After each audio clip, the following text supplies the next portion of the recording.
depois divulgar no nosso YouTube? Pode. Tá gravando, Helder. Então tá, ótimo. Então, pessoal, boa noite a todos e a todas. Um prazer ter todos vocês aqui conosco essa noite para mais um Orico Online, o Papo de Bar sem o Bar.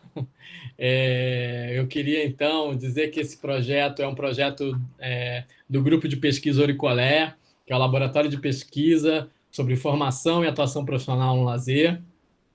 Ele é um laboratório vinculado ao Programa de Pós-Graduação Interdisciplinar em Estudos do Lazer da UFMG, e esse projeto em especial é um bate-papo, né? Um espaço aberto para a gente bater um papo muito informal aí sobre o lazer e as suas possibilidades de conexões, né? No dia de hoje, acho que a gente não pode deixar de comentar a realidade aí do nosso país, com tantas mortes, infelizmente, mas no dia de hoje a gente quer fazer coro aí com o slogan da vacina para todos e todas já. Então, é nesse sentido que a gente quer destacar também um projeto que a gente conheceu esses dias, que é o projeto Todos pelas Vacinas. É uma iniciativa criada por organizações ligadas à comunidade científica e ao combate à desinformação, né? E tem o objetivo aí de promover a conscientização sobre a importância da vacina contra o Covid-19. Então, vamos acabar com as fake news, né? Vamos acreditar que essa é a nossa saída, pela ciência que nós vamos sair dessa, né? Eu também queria dizer, para a gente não ter preconceito com a moça do leite condensado, porque ela não tem culpa de nada, né? E com isso eu quero reforçar o nosso fora Bolsonaro, né?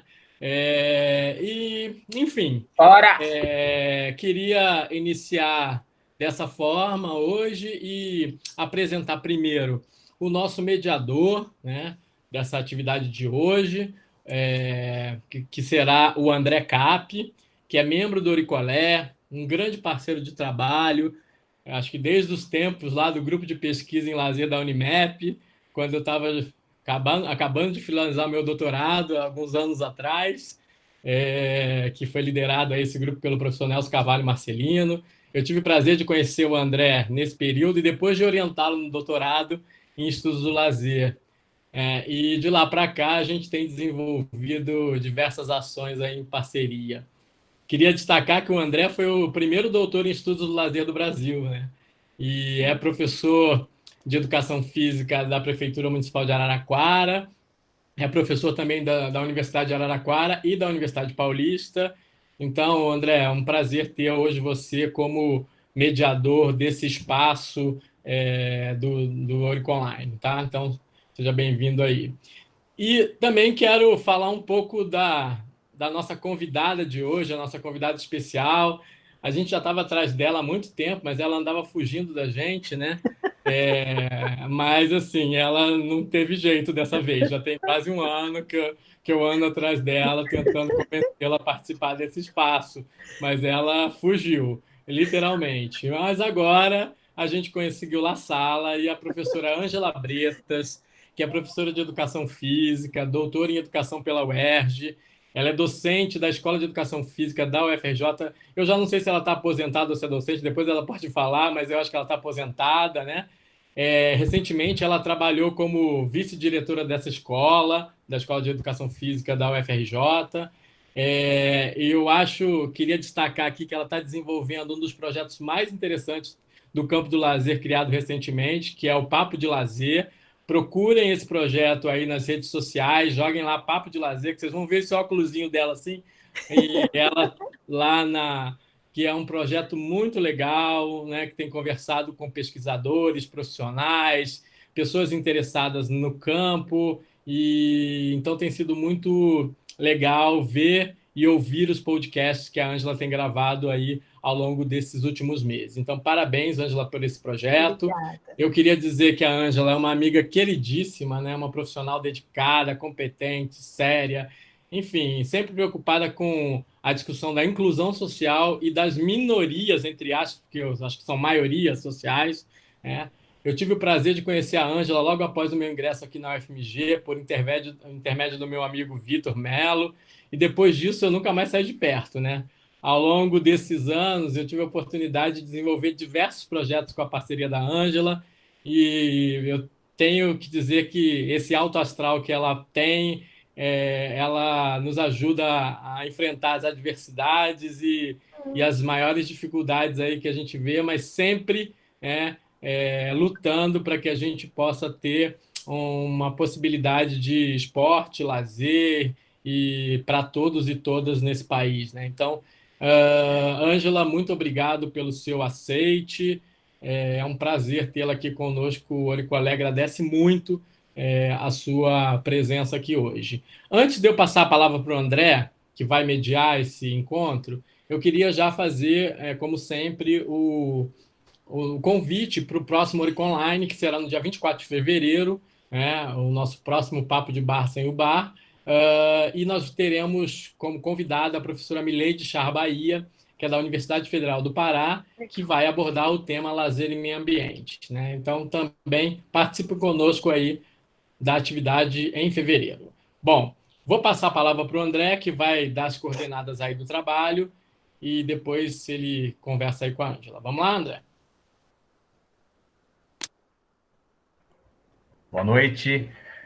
Queria agradecer aí o Helder pelo convite, dizer que é uma satisfação participar da abertura da temporada 2021 do Oricon Online, no Papo de Bar Sem Bar, né? Dizer que a última edição foi no dia 16 de dezembro, com a professora Flávia da Cruz, abordando o direito ao lazer na Constituição de 1988. Então, é um projeto aí que já está, desde o início da pandemia, se desenrolando de uma maneira bem sucedida, tanto é que ele tomou corpo aí e, pelo visto, vai ser uma atividade de formação continuada.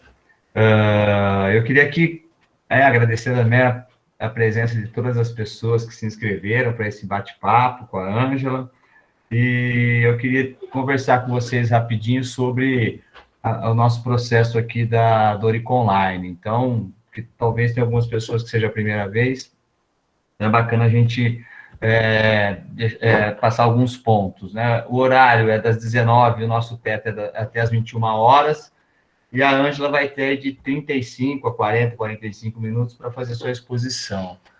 Eu vou pedir para que todas as pessoas participantes permaneçam com o microfone e a câmera fechada para a gente evitar interferência, né? Nesse sistema síncrone que a gente tem usado aí nas diferentes plataformas, às vezes esses recursos abertos, eles causam interferência. Então, a gente vai pedir para que todos fiquem com esses mecanismos fechados e a gente vai se comunicando pelo chat.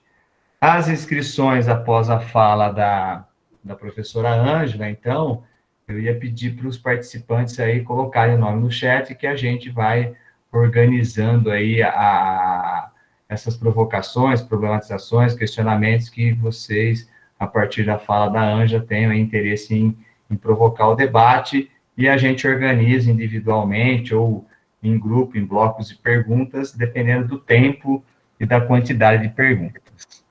O Helder já fez as devidas apresentações. Eu queria também dizer que conheci a Ângela há pouco, num processo formativo aí dos programas do Ministério do Esporte, dizer que é uma satisfação tê-la aqui conosco e poder participar desse processo mediante esse debate. Eu também destaco, então, que a Ângela está aqui por conta dessa experiência, dessa trajetória, um pouquinho até, tenho ouvido os vários podcasts aí do Papo de Lazer, e é bacana a gente perceber como a trajetória acaba levando a gente a investigar temas e assuntos que a gente entende como relevantes, né? Então, a Ângela, ela vai vir aqui debater uma área de atuação, né, que ela teve aí na trajetória dela como experiência profissional, que é a questão das políticas sociais e lazer. Então, eu convido agora, aqui, para o Papo de Bar Sem Bar no Oricon Online, a nossa querida Ângela Bretas, para fazer esse debate, provocar a gente a pensar sobre o papel dos projetos sociais, das políticas sociais e lazer. Ai, obrigada. Muito obrigada pelas palavras. Muito obrigada, Hélder, muito obrigada, André, muito obrigada a todo mundo que está aqui assistindo, participando. É uma honra para mim estar aqui, assim, porque eu acho o Oricolé o máximo, né? Eu acho o Oricolé um ninho pelo acolhimento e pela possibilidade que ele traz, né, e oferece às pessoas de decolarem, assim, né? Eu vejo o povo sai do Oricolé voando alto, fazendo bonito, altos voos bem bonitos, né? Isso é lindo e é um estímulo para a gente, né? Eu acho o Oricolé, o grupo e as pessoas que são egressas do grupo, né? São todas competentes, são todas atuantes, isso é muito lindo de ver. Então, eu agradeço muito pela oportunidade. Eu pensei, não vou dizer isso, mas aí não tem jeito, eu estou um pouco tensa, mas vamos lá. Eu pensei de conversar com vocês acerca dos projetos sociais de lazer e pensei de pegar uma experiência que a gente vivenciou até foi pouco tempo, né? Até pouco tempo, em 2018, 2019, a gente formou uma equipe de trabalho muito interessante, muito rica, muito intensa, inclusive, para um projeto específico do Rio de Janeiro. Então, eu vou falar um pouquinho desse projeto, falar um pouquinho da formação, e no finalzinho eu vou apresentar um vídeo que é muito significativo, ele é muito valioso para nós, por conta da paixão que aparece ali, né? E do compromisso que aparece ali. No papo de lazer, com todo mundo que eu conversei até agora, ficou muito clara, ficou muito explícita nesse sentido, né? Ficou muito explícita a ideia de que tem gente muito legal no país inteiro fazendo coisas legais com compromisso, com seriedade, com paixão.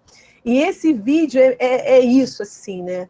Esse vídeo ele mostra isso para a gente, pessoas que não estão na academia, mas que têm um compromisso e que têm muita vontade de fazer a diferença. Então, eu vou falar um pouquinho do projeto, vou falar um pouquinho do contexto em que ele é criado, em que ele foi criado, falar um pouquinho da formação e aí exibir esse vídeo. Tá bom? Podemos começar, André? Por favor? Sim, vou compartilhar aqui já. Tá bom.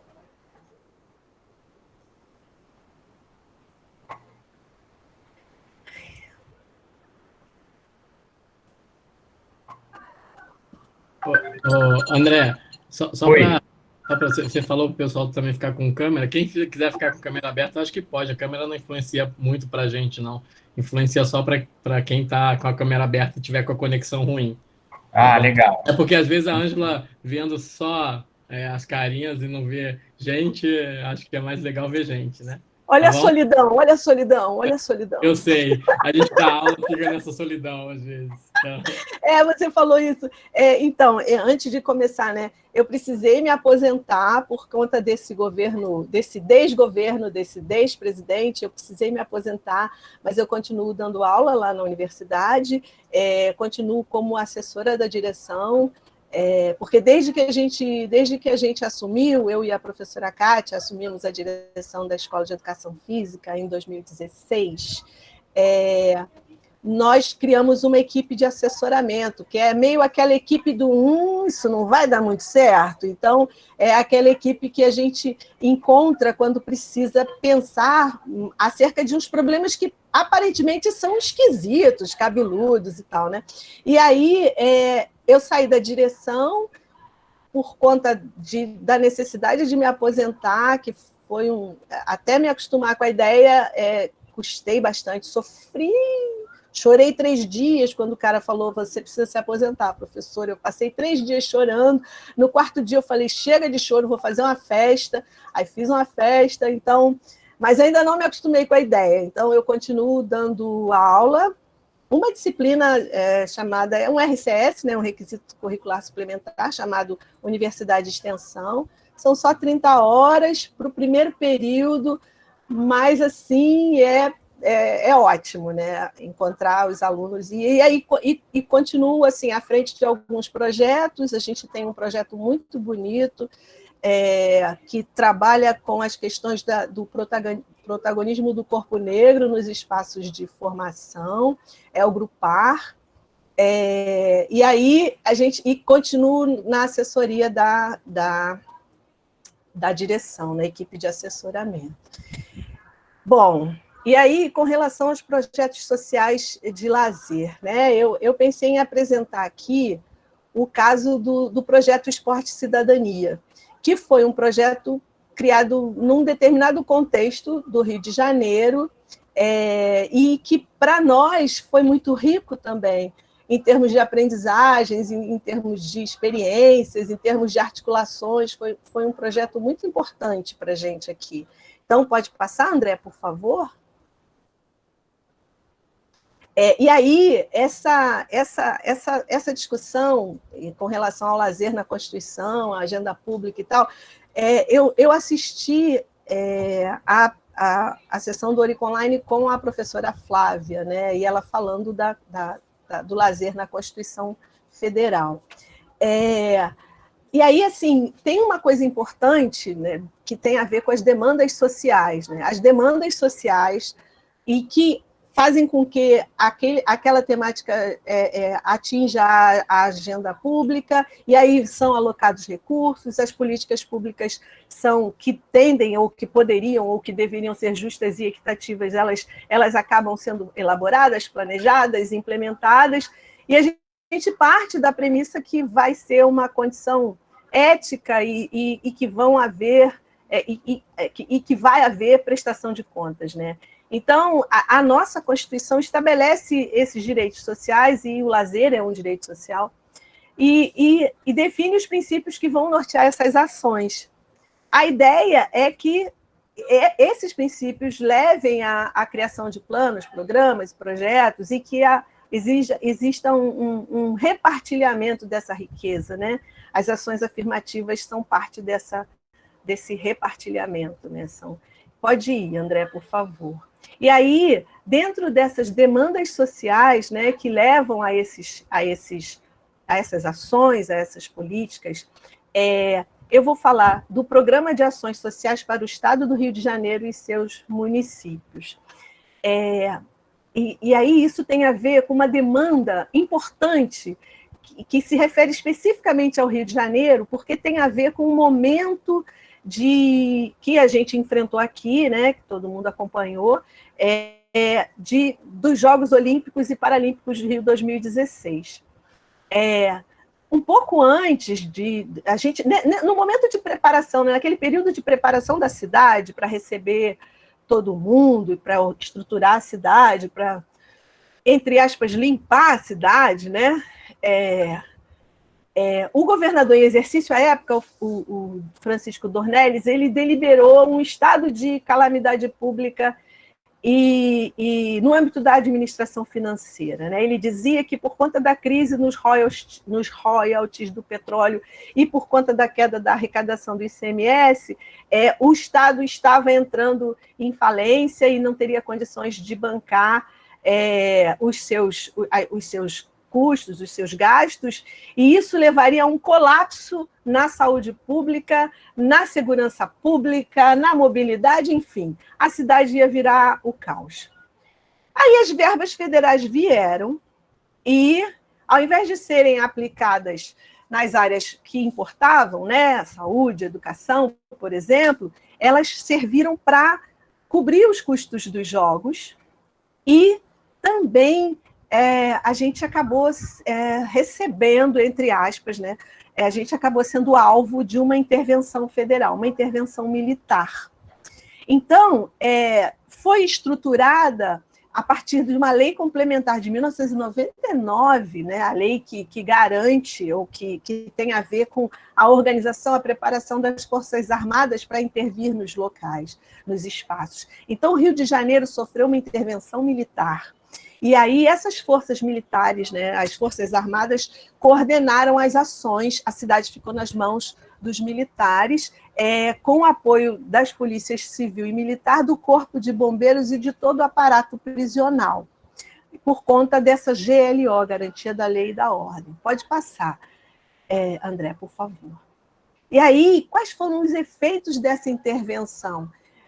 Foram efeitos, assim, a gente sofreu uma violência simbólica e uma violência literal, né? Porque algumas áreas da cidade, aqui na minha esquina, por exemplo, perto aqui da minha casa, você descia, tinha um tanque do Exército, porque eu moro na Tijuca, aqui atrás de mim é o Morro do Turano, aí tem Turano, Matinha, Salgueiro um pouquinho mais adiante. A Tijuca é cercada por morros, né? E aí, você descia, você via metralhadoras, via fuzis, via soldados com 20 anos segurando aquelas armas imensas. Isso faz mal, né? Faz mal para mim, que moro na Tijuca. Imaginem o alvo preferencial dessa intervenção, que são as pessoas nas áreas de mais vulnerabilidade. A gente vai falar sobre isso também. E aí, favelas e comunidades de baixa renda foram o alvo principal. As organizações de direitos humanos ficaram muito atentas, acompanharam as violações, e foram muitas violações de direitos humanos. Quem quiser estudar um pouquinho melhor isso, pode buscar esse relatório do IPEA, que foi elaborado por 2 pesquisadoras do IPEA, que fala da intervenção federal no Rio de Janeiro e as organizações da sociedade civil. Pode passar, André, por favor. E aí são algumas fotos, para vocês terem ideia, eu fico até assim arrepiada, para vocês terem ideia de como foi violento, como essa intervenção foi violenta para a população. Então, aí dá para perceber que são áreas de favela, né? Assim, são áreas de pessoas de baixa renda, de baixo IDH, e aí, pode passar, André. Esse tipo de coisa aconteceu, assim, os policiais, eles revistavam mochila de criança da escola, né, que descia o morro. Então, assim, isso aconteceu na cidade inteira, nas comunidades inteiras, né? E aí, a Casa Civil da Presidência da República, então, aí o que começou a acontecer? A demanda, qual foi a demanda, né? A gente vivendo essa violência, vivendo essa violência simbólica, essa violência literal, essas violações todas, começaram a surgir as reclamações e as falas de peraí, a gente está com arma na nossa porta, a gente está com fuzil na porta, e os projetos sociais, e o braço cultural dessa intervenção, né? Vocês estão com fuzis e a gente quer flores, a gente quer teatro, a gente quer esporte, a gente quer lazer, a gente não quer isso, né? Então, a gente acabou sendo meio que um braço social dessa intervenção. E aí, por intermédio da Casa Civil da Presidência da República, foi criado, com a participação de vários ministérios, com a coordenação do Ministério de Desenvolvimento Social, foi criado esse programa que tem a ver com... Ele começa assim, dependendo do documento, você encontra Programa Emergencial para Ações contra a Violência no Rio de Janeiro. Aí depois ele muda, passa a ser Programa Social Emergencial para Ações Sociais no Rio de Janeiro. Programa Emergencial para Ações Sociais no Rio de Janeiro e seus municípios. Mas o que está importando? Eu destaquei em vermelho, o Ministério de Desenvolvimento Social, ele trabalhou na ampliação das políticas e das ações sociais, vejam, principalmente nas zonas norte e oeste do Rio de Janeiro, no que eles chamam complexos, do Alemão, Chapadão, Lins, Maré, Pedreira, por exemplo. E aí, o que acontece? Esses complexos, para a gente que não está lá, para a gente que não mora ali, os complexos, a gente fala complexo da Maré, mas, na verdade, a Maré é um bairro da 30ª região administrativa do Rio de Janeiro. A Maré é formada por 17 comunidades diferentes. A Maré é um mundo.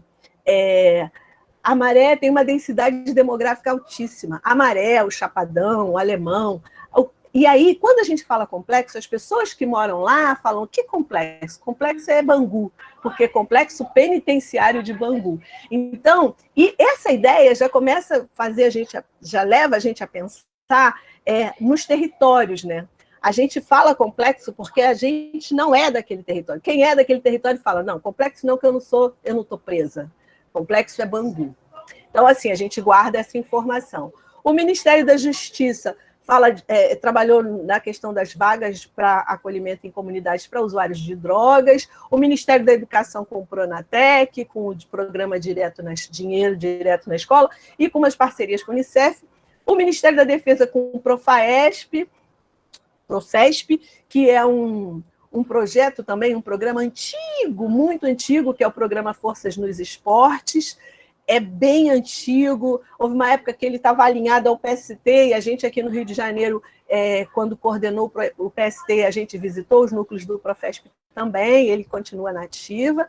E o Ministério do Esporte criou esses projetos piloto, Esporte e Cidadania, que começa Esporte e Cidadania para Todos, depois Caio para Todos, Práticas Corporais de Lazer, Lutas e Artes Marciais, que depois passa a ser Virando o Jogo, e o programa Luta pela Cidadania. Pode passar, André, por favor. Então, são esses 3 projetos pilotos do Ministério do Esporte que a gente trabalhou na implementação, no monitoramento e no acompanhamento. E aí, uma coisa que também é importante guardar nesse momento é que são projetos de garantias de direitos humanos que se articulam com o lazer, o esporte e a educação e se concretizam de maneiras diferentes. E aí, isso a professora Flávia também falou, né? A gente tem um formato muito parecido dos projetos, né? As bases conceituais, teórico-metodológicas, elas se aproximam, se distanciam, mas o formato é muito aproximado de todos os nossos projetos de esporte e lazer. E aí a gente esporte participação, esporte e lazer, aquele debate que o Tubino traz para a gente já há muito tempo, que para muitas pessoas não funciona mais, mas, de qualquer maneira, isso aparece em alguns documentos do Ministério do Esporte. Pode passar, por favor, André. E aí, na implementação, então, assim, a UFMG e o Ministério do Esporte, Helder, corrige se tiver algum equívoco, a UFMG, a UF e a UFRJ, sendo que a UFMG e a UFRJ formaram uma única equipe. A gente trabalhou junto o tempo inteiro e, assim, é bom ressaltar que tudo que a gente desenvolveu aqui no Rio de Janeiro, assim, não houve nenhum tipo de interferência, de interferência na nossa autonomia por parte da UFMG. A gente trabalhou super bem, foi um projeto super articulado que a gente conseguiu levar adiante. Então, a UFMG ficou junto com o Ministério, ficou com o planejamento do projeto, com a elaboração dos relatórios, monitoramento e avaliação. A UF entra com a implantação dos núcleos, com a contratação de RH e com a alocação de recursos materiais. E a UF foi muito importante nesse projeto, porque, pensem, é um projeto para o estado do Rio, para a cidade do Rio de Janeiro, mas também para o estado do Rio de Janeiro. E a UF, ela tem uma capilaridade, ela tem uma relação bastante interessante com o interior do estado do Rio de Janeiro. E aí, então, a participação da UF foi fundamental para essa possibilidade da gente ter núcleos espalhados pelo estado.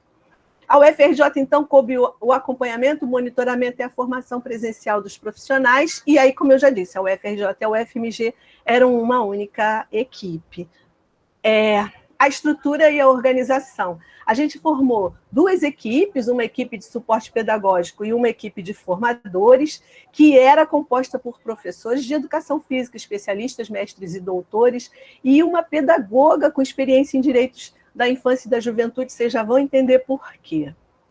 O público-alvo eram crianças, adolescentes e jovens na faixa etária de 6 a 21 anos, sendo que, desses jovens, alguns cumpriam medidas socioeducativas, porque os núcleos de atendimento, eles estavam localizados preferencialmente em áreas de vulnerabilidade social, com baixo IDH e altos índices de violência. Isso também depois a gente pode conversar. Eu não sei se vocês conhecem, aqui no Rio a gente tem uns aplicativos OTT, que é onde tem tiroteio, tem outros parecidos, assim, que vão mapeando o Estado em relação à violência, em relação a tiroteio, em relação a vítimas. E aí a gente pensava assim, que nem sempre onde o ATT dizia que tinha um alto índice de violência, tinha núcleo. Isso sempre foi uma questão para a gente, assim, a gente sempre pensou um pouco nisso. Mas a gente entende que a implementação dos núcleos também tinha a ver com articulações políticas, né? E aí a gente tinha que acatar, entender esse tipo de situação. Então, aí voltando de novo lá nas questões das políticas públicas, né, de lazer e esporte no Brasil, a gente tem algumas dificuldades, e aí uma delas de criar uma estrutura mais permanente, né, e uma delas tem a ver com a intersetorialidade. E aí, o que a gente, assim, esses núcleos de atendimento, além de eles estarem em áreas de vulnerabilidade social, a cereja do bolo desse projeto eram os núcleos instalados no DEGASE, que é o Departamento Geral de Ações Socioeducativas. Esses núcleos, essa relação com o DEGASE, ela traz uma possibilidade maior de diálogo entre as secretarias e os órgãos de Justiça, Secretaria de Esporte e Lazer, Secretaria de Assistência Social, os conselhos tutelares, os juízes da infância e juventude. O DEGASE, por que eu falo que é a cereja desse bolo aí? Porque ele força uma relação entre as instituições. E aí, o vídeo que eu vou apresentar no final, vocês vão ver como é que trabalhar no DEGASE afetou as pessoas, né? E aí os núcleos estavam distribuídos em 8 regiões, nas 8 regiões do Rio de Janeiro. Quer dizer, uma outra região não tinha núcleo, mas, de uma forma geral, o Rio de Janeiro tem 8 regiões. A região metropolitana tinha muitos núcleos, porque pegava a Baixada Fluminense, que a Baixada Fluminense tem pegava essas comunidades, e a Baixada Fluminense, que também tem regiões que são bastante complicadas em termos de IDH e de vulnerabilidade. Então, aí as atividades desportivas eram realizadas no contraturno escolar, em espaços físicos, então o formato é muito parecido, né, com outras iniciativas, espaços físicos específicos no ambiente da escola, ou então praças, espaços onde já aconteciam atividades, em associações de moradores, os espaços cobertos, espaços com algumas instalações melhores do que outros, então tinha espaço que tinha banheiro, bebedouro, tinha espaço que não, o professor colocava a água e o material na mala do carro e levava para a praça, então, bem. E os núcleos do DEGASE, que eram núcleos que tinham as suas especificidades. Pode passar, André, por favor. O objetivo, então, era era contribuir para a promoção e o resgate da cidadania de crianças e adolescentes.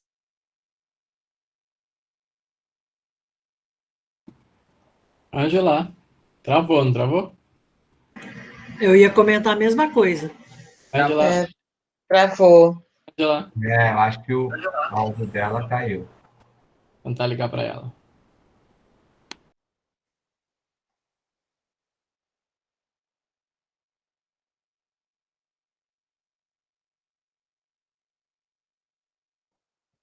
Ela ainda está na lista, ela só está travada. Deve ter caído a conexão dela lá. Eu caí. Voltou. Eu estou tentando. Voltou. Eu roteei meu celular. Pronto. Assim não vai ter chance de dar muito errado agora. Desculpa, pessoal, mas, né? Então, e aí, esses objetivos falavam de âmbito nacional, onde eu parei, né? Onde eu caí. O âmbito nacional era que, como projeto piloto, existia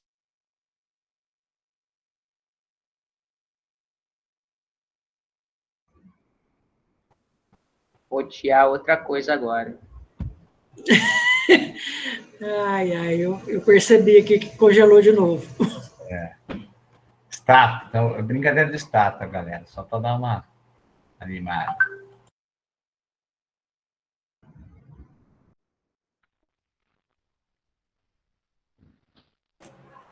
Aproveita para seguir o Auricular nas redes sociais, pessoal. Ela tá voltando, tá? Ela falou para mim agora. Pronto, voltou? Voltou. Ai, graças a Deus. Que coisa agoniada! Meu Deus! Que coisa! E olha que eu saí da roça, falei, não. Travou de novo. Deve estar tendo algum pico por lá. Travou. É relaxar, uma hora ela vai voltar. Acho que ela vai ter que desconectar, talvez, e entrar de novo na sala. É melhor. Dá esse toque para ela. Vai, copia o link de novo na aba e acessa.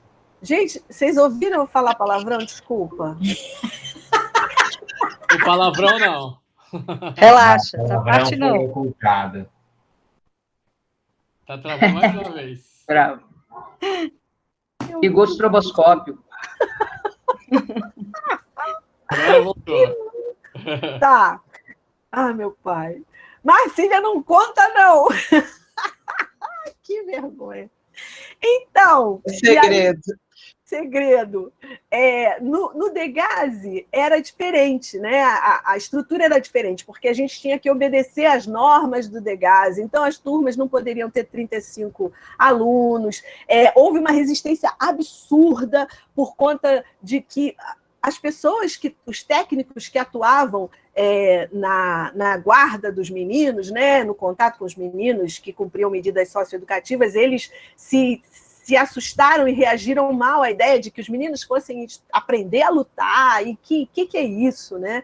Acabou que em algumas unidades até eles mesmos passaram a participar também, aprendendo algumas técnicas, alguns movimentos das artes marciais.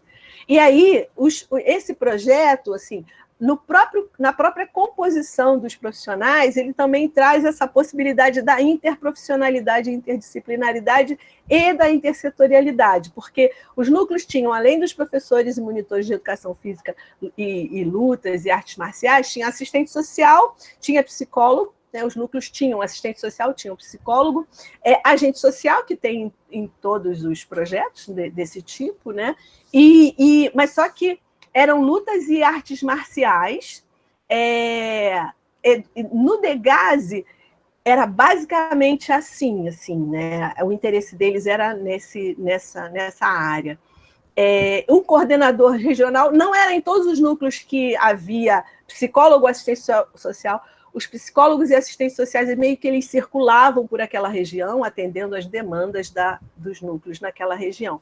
Pode passar, por favor, André. As visitas de monitoramento obedeciam ao calendário do Ministério. Não, Cláudia, eram só meninos. E a amostra para visita, ela era também, a seleção, né? Assim, a seleção era pensada em termos de regiões e em termos de características dos núcleos, né? A gente pensava assim, bom, vamos ver núcleos em praça, vamos ver núcleos em clubes, vamos ver núcleos em quartéis. A gente tinha núcleo em quartel da Polícia Militar. E aí, esses núcleos em espaços diferenciados, eles são muito interessantes, no sentido de que, por exemplo, no quartel da PM, era a mãe de um oficial ou de um soldado que levava os kimonos das crianças para lavar. Alguém dava um outro tipo de apoio. Então, assim, sempre tinha... Esses núcleos são muito diferentes. Tinha ali um lanche. Assim, desculpa, eles não estavam absolutamente dentro das diretrizes, né? Eles tinham as suas singularidades. Pode passar, por favor. A formação, né? A formação era em presencial e era em EAD, era à distância. Em EAD, a formação em EAD ficou a cargo da UFMG no seu núcleo de educação à distância. A professora Elisângela Chaves era que fazia esse meio de campo com a gente. E eram 3 módulos que eles tinham que cursar. 2 obrigatórios, que eram esporte recreativo, lazer e lutas e artes marciais, e esporte recreativo e de lazer, e lutas e artes marciais, e um tema optativo, daquele hall de temas. E a presencial. Na presencial, o objetivo era planejar e sistematizar a formação dos recursos humanos que trabalham no desenvolvimento desses projetos do Ministério ligados ao Programa Emergencial de Ações Sociais. E aí, vejam, está para o enfrentamento da violência no Rio de Janeiro. Dependendo do documento, você vai achar ações sociais ou vai achar enfrentamento da violência. Tem documentos que falam em ações sociais para a paz, né, no Rio de Janeiro. E aí, gente, o que está acontecendo com esse meu celular aqui? Enlouqueceu. E aí, os objetivos específicos da formação tinham a ver com a apresentação das diretrizes, dos objetivos, de como se operacionaliza o programa, e tem 2 destaques importantes aí. Conhecer a realidade local, isso foi, assim, de uma importância fundamental, né? A discussão do território com essas pessoas que trabalhavam nos núcleos, né? A gente fazia muita questão, e aí eu acho que eu estou me adiantando, né? Mas assim, a gente recebeu, na época se dizia, ainda se diz, né? Bandido bom é bandido morto, direitos humanos para humanos direitos, esses chavões, essa coisa que se fala e que é muito perversa, né? E a gente fazia questão, nas formações, a gente fazia questão de dizer que não é... Se você pensa dessa maneira, você não pode trabalhar num projeto social. Se você pensa dessa maneira, você não pode trabalhar num degase.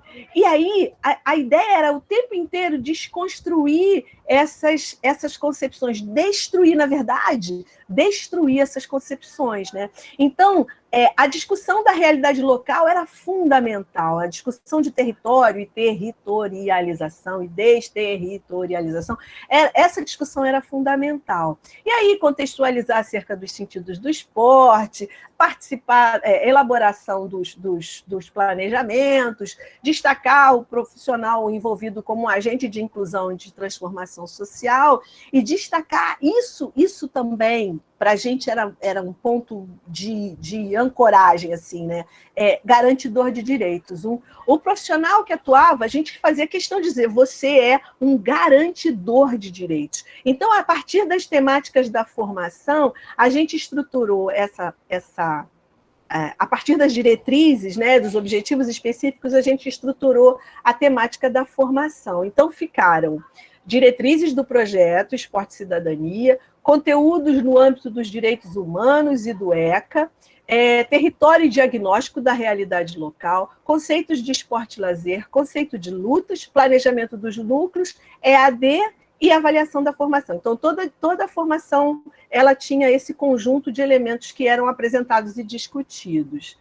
E aí as diretrizes, então, assim, eu vou passar rapidamente para vocês terem uma ideia de como é que a gente trabalhou isso, né? Nas diretrizes, a gente fazia questão, e assim, primeiro encontro, a gente tentava trazer os caras para o nosso lado, né? Então, imaginem aqueles caras que muitos são provisionados do CREF, imaginem aqueles professores de lutas, antigos professores, aqueles caras pesados, alguns com aquela orelha de couve-flor, de lutador de jiu-jitsu, né? Aquela coisa assim, o cara pesadão, bandido bom e bandido morto, e aí a gente fala para ele assim, olha só, você está operacionalizando uma política pública, você está garantindo direitos e você está escrevendo parte da história do lazer no Rio de Janeiro. O cara falava, epa, caraca, moleque. Aí a gente já assim, de cara, já mandava essa, e o cara já levava, pô, é isso tudo mesmo que eu estou fazendo aqui? Não é só um projetinho que eu não sei nem direito como funciona, não, você é tudo isso. E aí, a partir... Pode passar, André, por favor.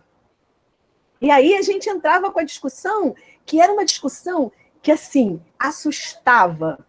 E é que agora eu estou com um notebook novinho, mas o meu notebook, à época, ele era velhinho, coitadinho, todo torto, mas cheio de adesivos, tipo, quem matou Marielle, fora Bolsonaro, e assim, sabe? Não, era Temer na época, né?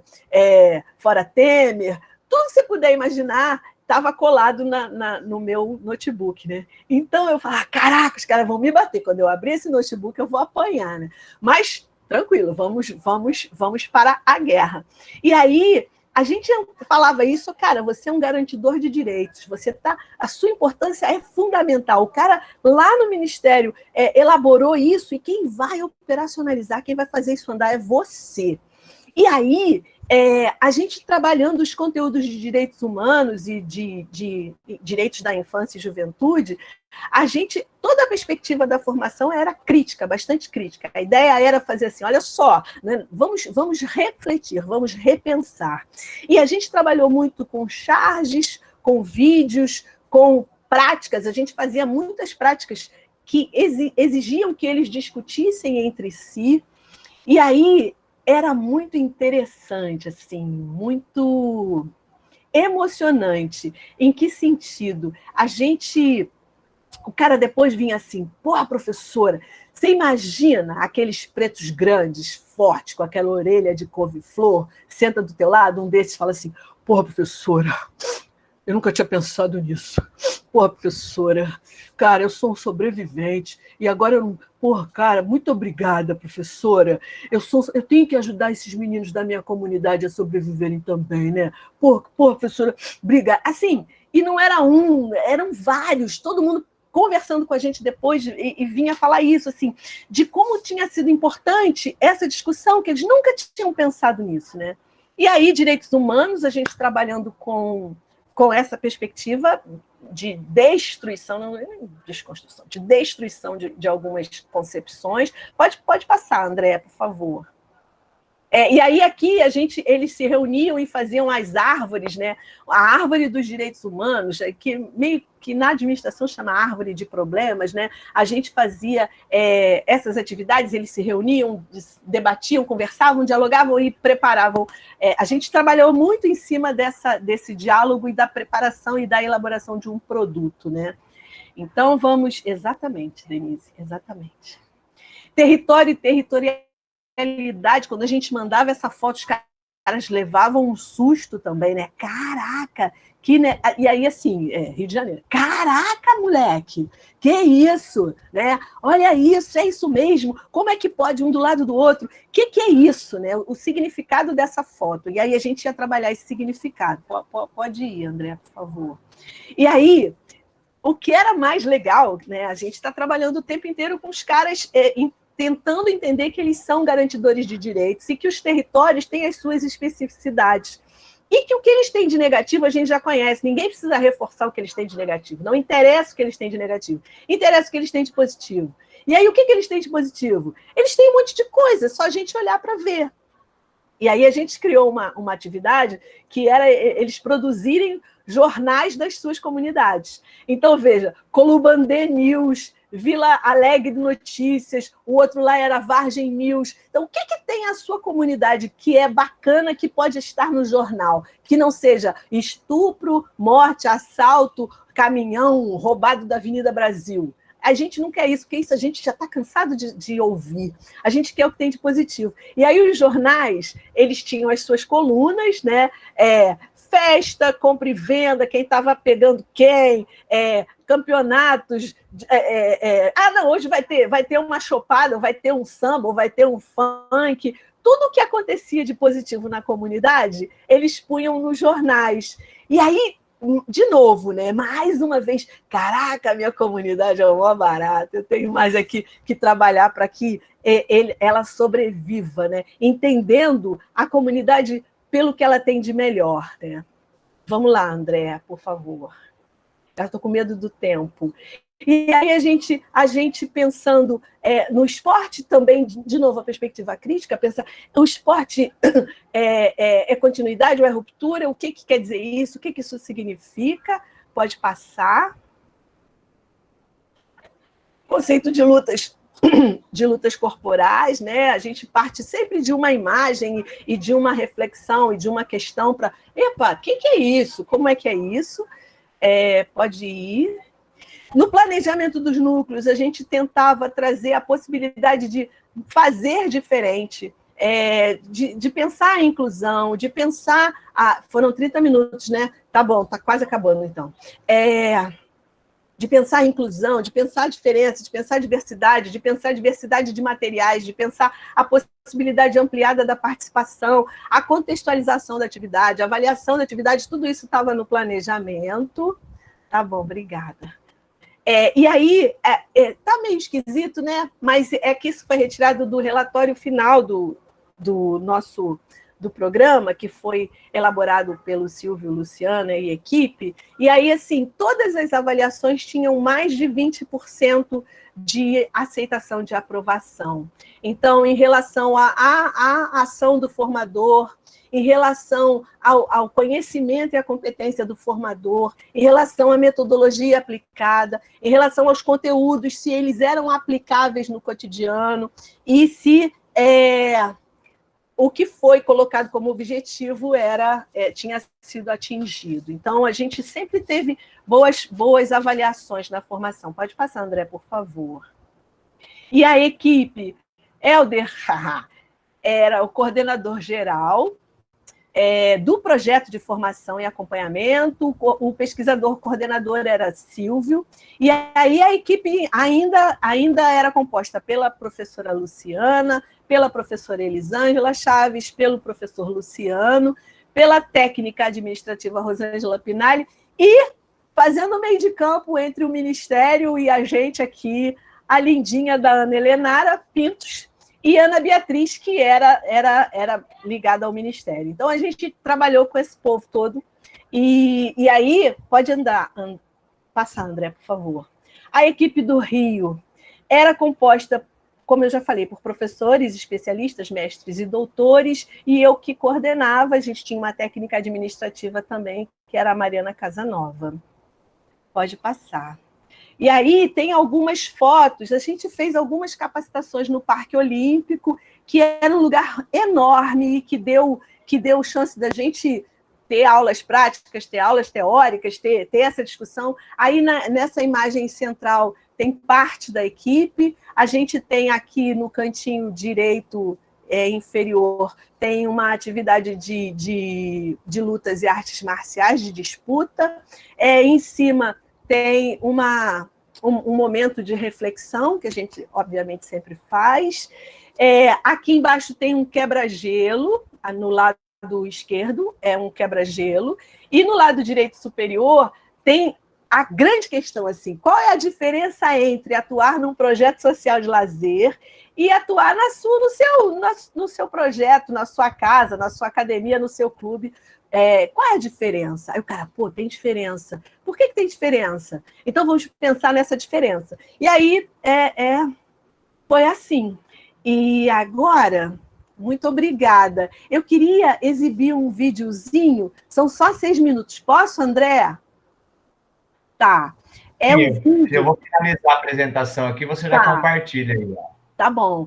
Esse vídeo, no final, a gente preparou a gente produziu um vídeo com vários relatos para apresentar até no último encontro que a gente fez em BH.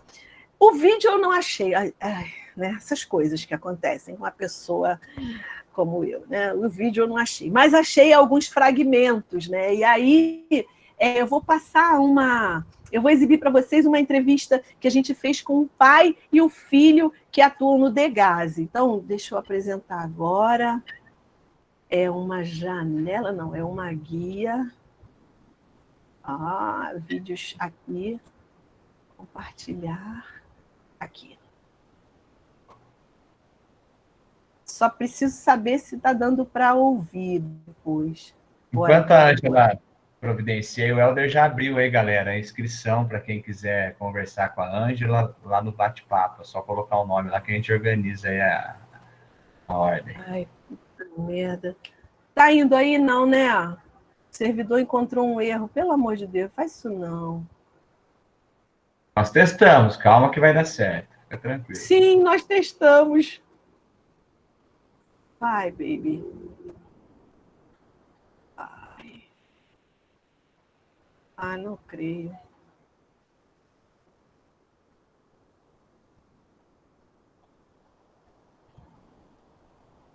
Ah, meu pai.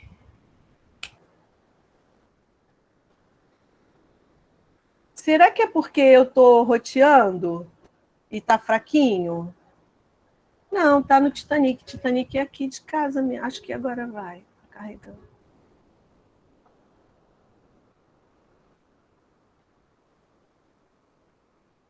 Ai. André, acho que não vai dar. Ângela, copia o link aí do seu drive, passa aqui que eu tento compartilhar. Passa aqui. Tá. Aqui, tá vendo? Não é possível compartilhar. Ah, gente, poxa. Passo aqui no chat mesmo?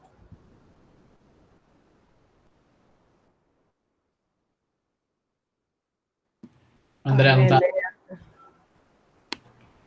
E tá dizendo que eu perdi a conexão. Como que eu perdi a conexão, rapaz? Você está aqui ainda. Pois é, eu tenho até que me controlar para não falar palavrão. Talvez você esteja conectado pelo celular e não no computador. Não, aqui tá no Titanic. Aqui em casa, assim, aí assim, a gente tem uma disputa com o vizinho, né? Na época da eleição, ele colocou Bolsonaro em 2018. Aí eu botei Lula, né? Aí quando o Bolsonaro ganhou, eu botei Titanic, porque vai afundar, né? Aí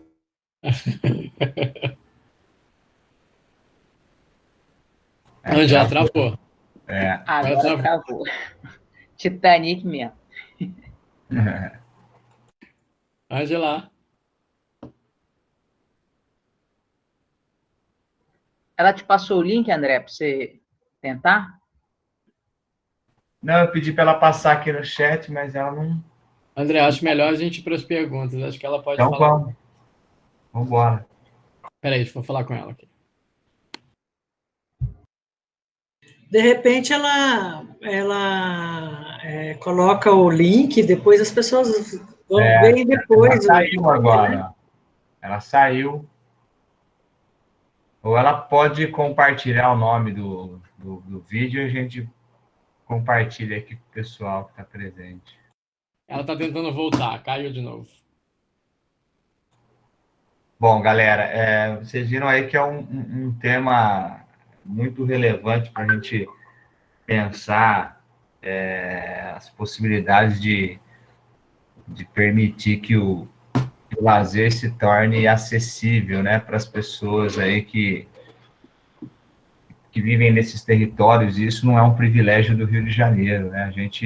Muitos aqui que estão com a gente aqui nesse bate-papo do Eurico Online, participou de projetos com essas características e todas essas especificidades aí que a Ângela compartilhou com a gente, da ação em si, né? Ela falou bastante da ação, que é desenvolver lá na ponta, junto com a comunidade, independente se é uma cidade de 5 mil habitantes, 15 mil habitantes, 20 mil habitantes, ou uma cidade como o Rio de Janeiro, que tem esses bairros, essas comunidades, esse olhar, né, para o esporte recreativo, para o jogo, para a brincadeira, para a dança, se não tiver o processo formativo, não contribui, né, para efetivamente as pessoas entenderem o lazer como um direito, a possibilidade que eles podem ter nesse próprio território, nesse próprio bairro, nessa própria comunidade, de utilizar esses diversos espaços, né? Então, é fundamental numa política social se pensar nesse projeto, né? Quais são as diretrizes aí que vão nortear uma ação, né?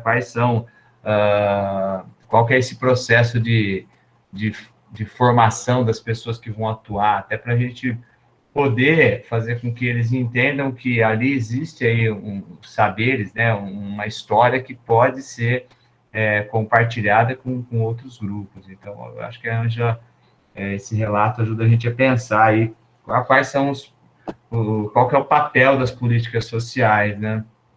Enfim, e a gente pensando aí nesse momento que a gente está passando, aí, nesses tempos sombrios que o país vive, devido a esse desgoverno, e aí, infelizmente, se esse desgoverno ele começa numa esfera mais ampla, que é a esfera federal, ele acaba desconstruindo, né, num efeito cascata aí, as ações dos estados e nos municípios. Então, é urgente, é necessário a gente... Isso já vinha sendo discutido no campo do lazer. Nós aí que atuamos no ensino superior, ou mesmo nos institutos, na educação média, ensino tecnológico, técnico, a gente vem atuando aí nas brechas para poder continuar provocando a necessidade dessas políticas, né, dessas ações.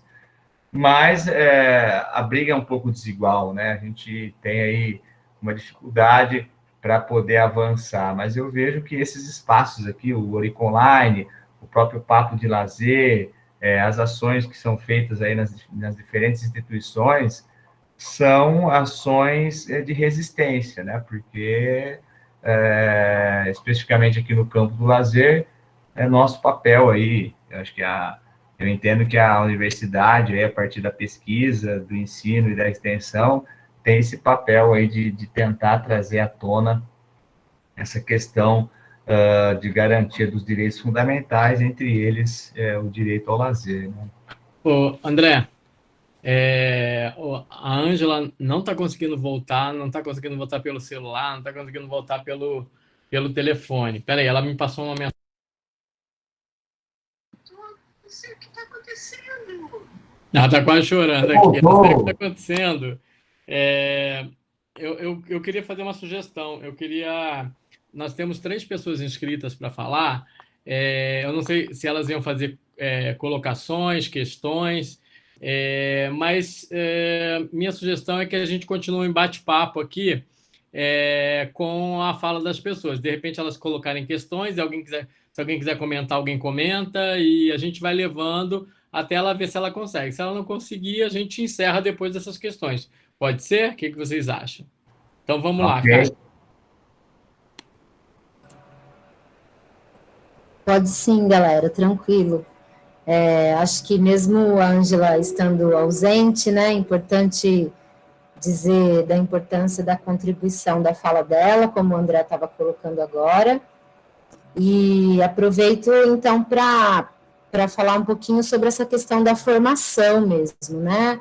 O André até tocou nesse tema agora, da importância da construção dos saberes desses animadores que estavam ali, né, ensinando, né, essas práticas para esses jovens e adolescentes. E, assim, o que eu fiquei pensando foi quando a Ângela falou que eles usaram o termo garantidor de direitos sociais, que é talvez um dos saberes, né, que a gente que tem estudado essa questão da atuação e da formação, a gente talvez tenha usado outras terminologias, né, mas que não necessariamente a gente chega nesse termo de garantidor dos direitos sociais.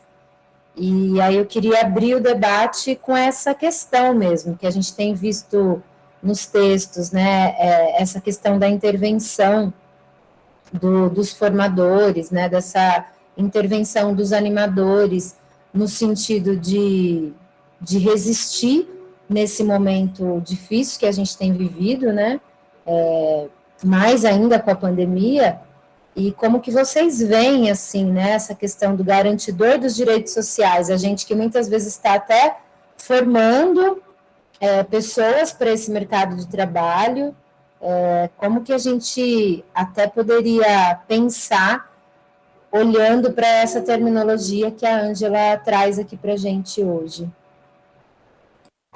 Kátia, só rapidinho, Helder. Eu faria uma provocação anterior à sua, né? Que essa é até minha pergunta, minha problematização para a Ângela a partir da fala dela. Qual que é o papel, né? Porque às vezes está aqui com estudantes e tal, tem algumas pessoas aqui que já está envolvido na pesquisa, já trabalhou em programas, em projetos, a Ângela voltou aí a minha provocação seria, né? Qual que é o papel das políticas sociais para uma parte significativa da população que é invisível e continuará invisível para acessar a educação, saúde e moradia, no caso aqui, né, o lazer, se não for por meio dessas políticas sociais, né? Então, para quem está aí, estudante de educação física ou de outro curso, está iniciando aí o mestrado, doutorado, e teve pouco contato com essa questão das políticas públicas, das políticas sociais, olha o quão é fundamental essas ações, e quem está à frente de um governo, né, tem que pensar nessas ações. Ângela, só para fazer uma fala, enquanto você esteve fora, a gente começou a fazer a rodada das perguntas, porque a gente ia fazer um bate-bola, quem quisesse falar, ia falando aqui.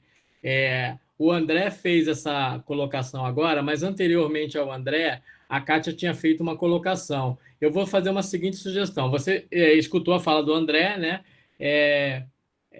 Então, eu vou sugerir que a Kátia fale também o que ela tinha falado, e no sentido da pergunta para a Ângela, talvez, ou da colocação que ela fez, e aí você tenta responder as duas, que tal?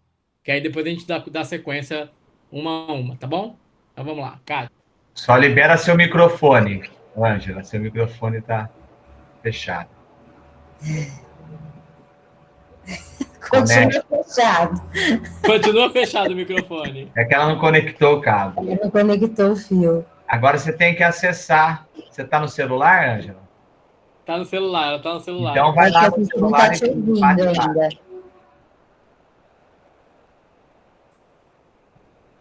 Não, ainda não.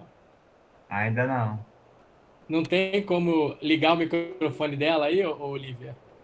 Aí embaixo, Ângela. Foi. Isso. Foi. Meu pai do céu, que aventura. Doidinha. Desculpa, viu? Eu crente que estava feliz aqui, pô, levei um susto, mas aí, pelo celular, agora vai. Vamos embora lá. Tranquilo, vai lá, Kátia. Ângela, então, só vou...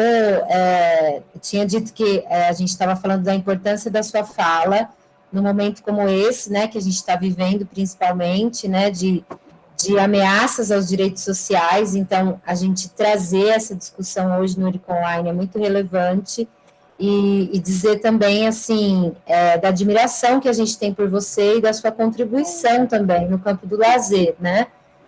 E aí a minha colocação foi no sentido de que você trouxe uma terminologia que a gente que tem estudado formação e atuação profissional não vê muito nos textos, né? Que você chamou de falar para essas pessoas que elas estavam ali na ponta e que elas tinham a responsabilidade de ser garantidor, né? Garantidor do direito social dessas outras pessoas. Então, eu queria ouvir de você um pouco sobre essa construção, né, da garantia dos direitos, porque a gente vem falando tanto de construção de saberes para os profissionais do lazer, para os animadores, né? Então, como a gente refletir e pensar num saber que está relacionado a colaborar com a garantia do direito do outro, né? Eu queria ouvir um pouquinho, que você falasse um pouco disso para a gente.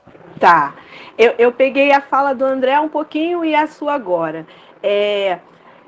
Eu vou começar assim, porque quando mudou o governo, né, a gente ficou aqui pensando justamente nisso que vocês falaram, assim. Caramba, se a gente sair desse barco, a gente acabou saindo, né? Porque a gente foi, na verdade, a gente foi saído, né? Assim, acabaram com tudo e a gente... Mas a nossa questão, assim, e aí, assim, a gente se reunia aqui em casa, né? Imagina 20 pessoas numa sala com um gato passando, uma confusão, e era uma briga, assim. O formato final da formação era resultado de muita discussão, assim, de muito trabalho, de muita discussão, de muita colaboração. E uma pessoa fundamental nisso tudo foi a Vivian, que é a nossa pedagoga, que é a pedagoga do grupo, né, se o grupo ainda existisse, e ela tem especialização, ela tem muita experiência em direitos da infância e juventude. E aí, quando a gente começou a estudar, porque aí a gente, para montar tudo isso, a gente estudou muito também. E aí, quando a gente começou a ouvir a Vivian falar e começou a fazer essa relação, a gente viu, caramba, esse projeto, mais do que qualquer coisa, é um projeto de garantia de direitos. Então, essas pessoas precisam entender que elas não são pessoas comuns, elas são garantidores de direitos. Isso faz uma diferença absurda. Quando mudou o governo, né, a gente ainda ficou um tempo, e aí a discussão era, o que a gente faz agora? Alguns diziam, a gente tem que sair porque a gente não vai trabalhar para esse desgoverno. Mas outros diziam, e aí essa era a polêmica, não, a gente tem que ficar. E eu concordo. Por que a gente tem que ficar? Porque a gente, né, a nossa equipe, era uma espécie de contraponto. Né? Então, assim, o cara tá falando o tempo inteiro que bandido bom e bandido morto e todo mundo confirma. Aí a gente chega e fala, olha aí, não é bem assim. Vocês têm que rever essa posição. E como é que a gente vai rever? A gente vai rever assistindo vídeos, a gente vai rever conversando, a gente vai rever refletindo. Então, para muitas pessoas, para muitas pessoas, essa era uma fala que não era comum no cotidiano dessas pessoas. E aí a gente se viu num lugar de manter a nossa posição para manter esse canal de reflexão. Entende? Assim, se não que a gente seja salvador da pátria, não é isso. Mas assim, a gente funcionava como uma voz dissonante e que fazia refletir. Então, se a gente saísse, seria uma covardia com essas pessoas, no sentido de que... E com a gente também, porque como é que você pode mudar o rumo de um barco se você não está com o remo na mão? Né? Você, para mudar o rumo do barco, o remo tem que estar na sua mão, você tem que estar dentro do barco. Nem que seja para sussurrar no ouvido do remador, pô, tá remando para o lado errado. Né? Nem que seja para isso, assim. Você tem que estar dentro do barco. Porque senão você não vai mudar o rumo. E aí a gente pensava nisso o tempo inteiro, né? Então, assim... se não for assim, em muitos lugares que a gente chegava, por mais simples que fosse o núcleo, por mais simples que fossem as pessoas, era a única coisa que tinha, sabe? Era a única coisa que tinha. E aí, quando você se retira, você cria um abismo. E a gente fala o tempo inteiro em direitos, em garantia de direitos, em fazer com que as pessoas tenham acesso a direitos, e a gente sai. Não, a gente tem que ficar. E é uma maneira de lutar, de resistir lá na ponta. Lá na ponta é meter a mão na massa, é meter a mão na terra, é sair cavucando, lá na ponta. Então, esse vídeo que eu não consegui passar... Eu vou dar um jeito de mandar para a Helder ou para o André. Não sei, eu vou dar um jeito. Esse vídeo vocês vão assistir. É um vídeo lindo, porque ele fala exatamente isso. Quando ele entendeu, são dois, o pai e o filho, professores de judô, eu acho. Quando eles entenderam o que era território, mudou tudo. Quando eles entenderam que trabalhar no Degazi era totalmente diferente de trabalhar no clube que eles estavam acostumados ou na academia, mudou tudo. E é lindo, eu fico arrepiada. E é lindo quando eles dizem isso. Teve um outro, eu não sei se foi nesse, que alguém falou, não, eu estava em depressão. Ou a gente cortou, não sei, mas eu acho que foi nesse, mas não sei se a gente cortou. O filho, o pai e o filho, né? São o pai e o filho. O filho estava em depressão e trabalhar no Degazi foi uma possibilidade de cura para ele da depressão. Você imagina o tamanho desse negócio? Então a gente quer sair? A gente quer sair é nada, a gente quer ficar. Aí a gente pode ser chamado de colaboracionista, ou de cooptado, ou de vendido, ou de qualquer coisa. Mas a gente é que sabe o trabalho que a gente está fazendo na ponta, que para muitas pessoas, para muitas crianças, inclusive, para além da escola, é a única coisa que tem. sabe? Então, é nesse sentido que a gente, que aí André fala, é isso mesmo, é projeto social, se não for por projeto social, não é. Então, é muito fácil alguém chegar e dizer assim, esse projeto, militarização do não sei o que lá das quantas, mentira, bobagem, não entende nada, a formação, a gente fez uma formação absolutamente voltada para a crítica, com base ancorada na crítica, assim, a gente criticou o tempo inteiro, e foi, assim, emocionante, assim, no mínimo emocionante. Se nada desse certo, foi emocionante. Em termos do humano, entende? Assim, em termos do ser humano e da dignidade da vida humana, que eu acho que é isso que, em última instância, é isso que importa. É a dignidade da vida humana. Vejam, não é assim, eu só queria que ficasse explícito, assim, que ficasse bem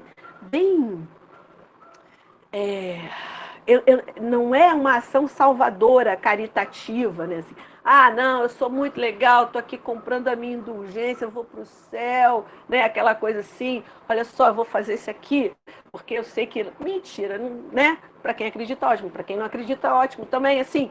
Mas, assim, não é uma questão de caridade, é uma questão da dignidade do ser humano. Entendeu? Porque caridade é mole de fazer. Caridade é mole, você está adaptado àquilo ali. Então, não precisa mudar nada não, tá tudo certo. Eu dou umazinha aqui, eu vou ali, dou uma esmola, dou uma roupinha, dou uma comida, e tá tudo no mesmo lugar. Não é nesse sentido, né? É no sentido da vida digna e naquela coisa assim, se não está todo mundo bem, então também não estou bem. Então eu vou trabalhar para que esteja todo mundo bem, entendeu? É nesse sentido.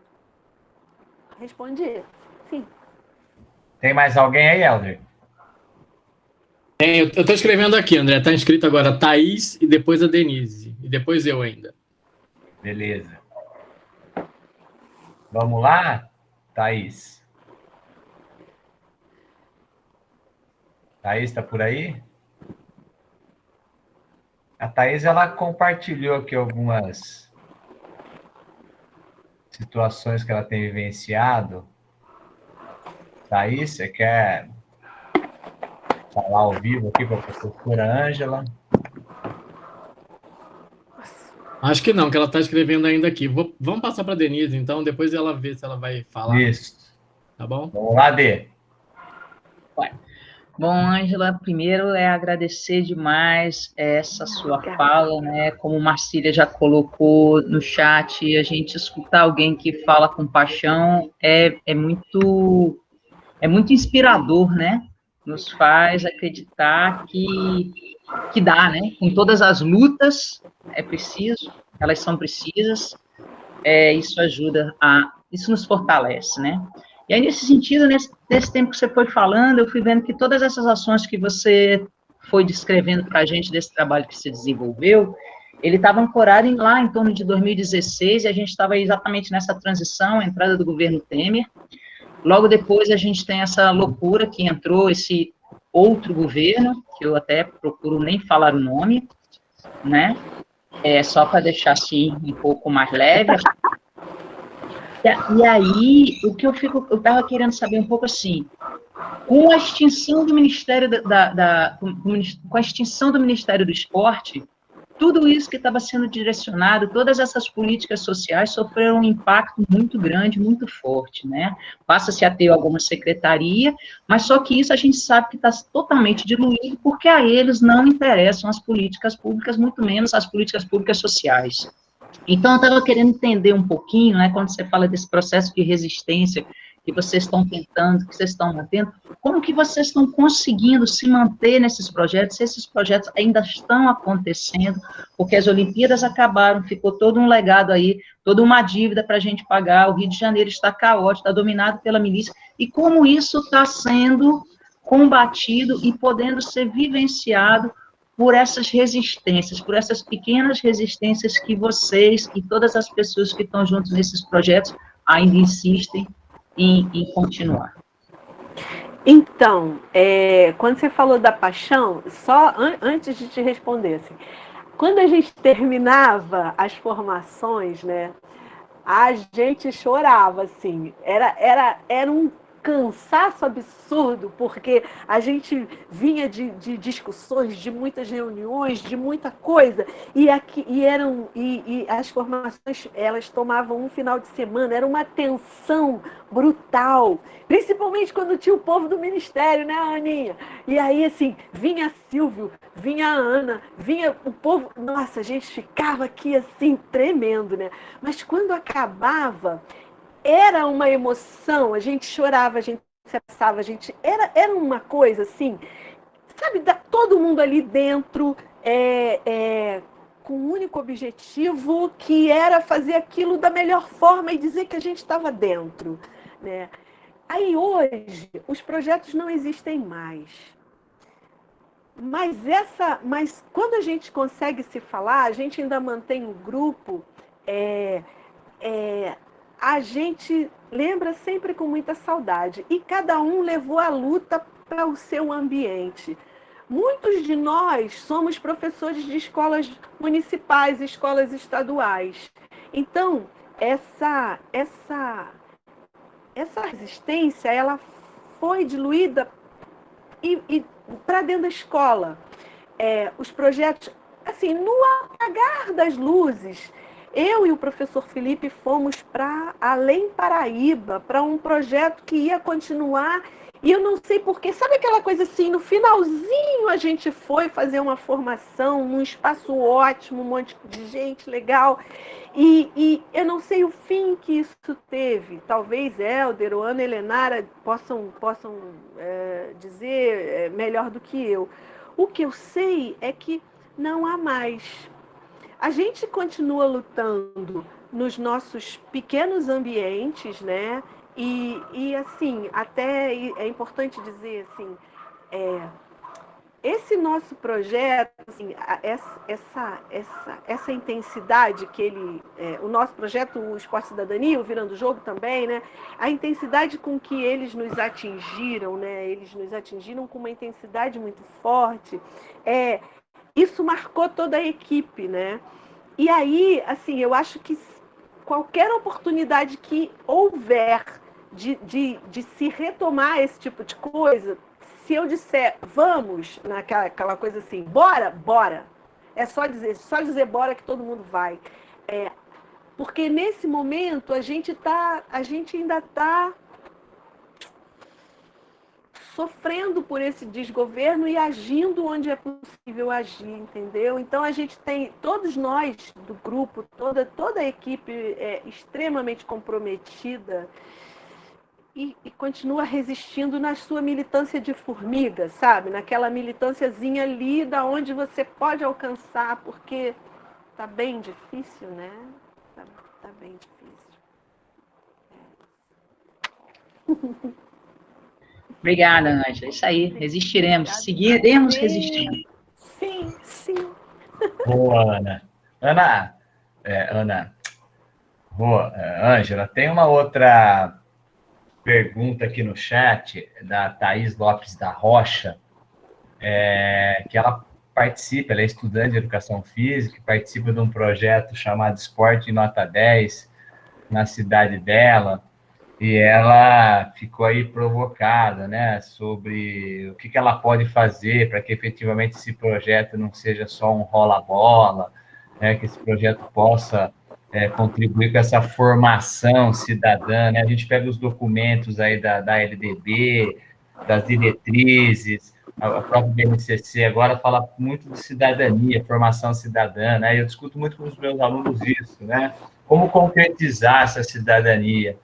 E especificamente na educação física, a gente tem essa dificuldade de achar que esses projetos é só para trabalhar gestos técnicos, né, dividir times, fazer campeonatos e torneios, e aí a gente acaba restringindo a ação e às vezes até, e na maioria das vezes, reforçando a desigualdade em quem pode participar. Geralmente se valoriza quem tem mais habilidade, quem é mais rápido, enfim. Pelo que a Thaís colocou aqui para a gente, esse projeto que está sendo desenvolvido pelo prefeito, pela prefeitura do município de Manhuaçu, em Minas, deve ter um pouco essa característica. Então, eu queria que você comentasse com ela aí. Ela está com dificuldade de falar, mas está escrevendo. A importância de ter essa formação, de o projeto ter diretriz. Às vezes o projeto está lá, e aí tem um pouco de uma outra coisa que eu queria provocar você a falar, né? A hora que você falou assim, a gente chegou nos territórios, e aí a hora de fazer a formação, e decidir quem quer atuar como agente social, tem a questão da acomodação política. São outras questões também que a gente encontrou muito no PELC, né? Você chegava lá, 70% dos agentes sociais eram cabos eleitorais do político A, B ou C. E aí você tem, né? Eu tive um cenário desse aí na Penha, aí, numa formação que a gente foi trabalhar, inclusive um núcleo ia ser na Maré.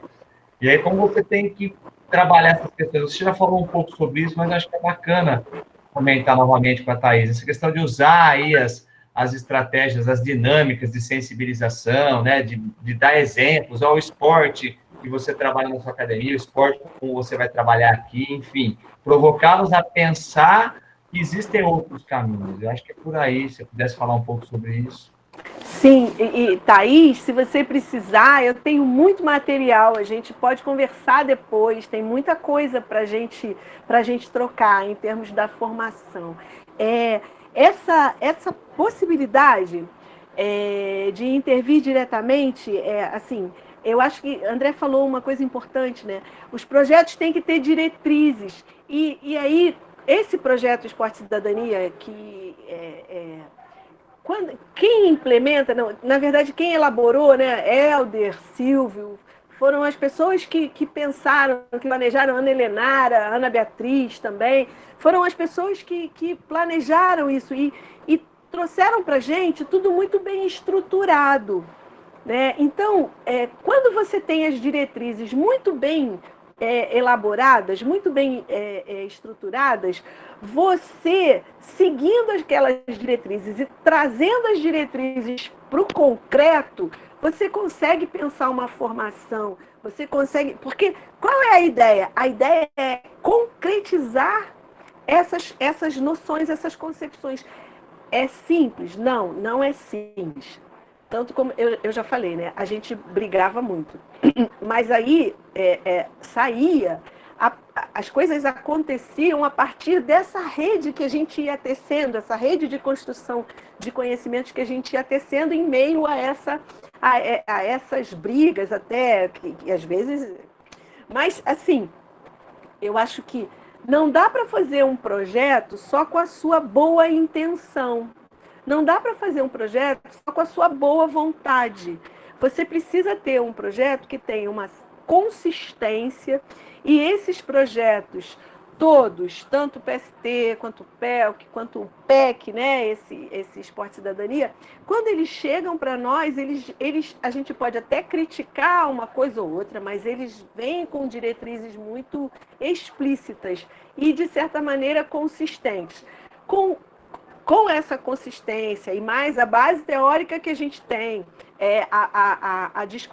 as discussões conceituais que a gente empreende, né? E mais a ideia de que isso tem que ser concretizado. Porque, veja, essa era uma questão, né? Muitos desses professores de educação física e professores de lutas, alguns de lutas eram provisionados do CREF. Então, tinham a experiência, muita experiência.